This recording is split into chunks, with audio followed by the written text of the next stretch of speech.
Wah, cenek ta iki? Iya.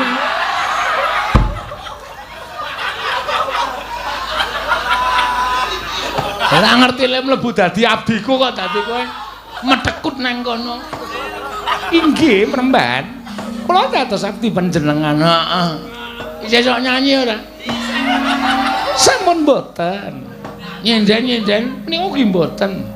Wah, ya senimu ilang nek carane ngono. Inggih.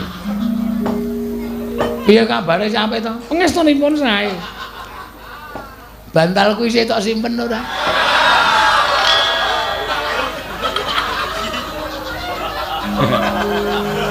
Tase nah. Heeh. Kenangan ah. Kenangan indah. Aja tak ilangke ya. Kae pokoke tandha tresnaku marang sliramu. Inggih. Walaupun kita sekarang sudah tidak bisa berdekatan lagi. Tapi hatiku tetap untuk bokongmu.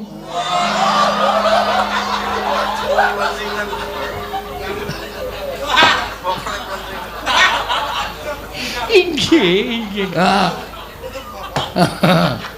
Asem ora kaget aku, mulaken mau aku liwat tak lirik-lirik kaya weruh wajah iki wis apal aku.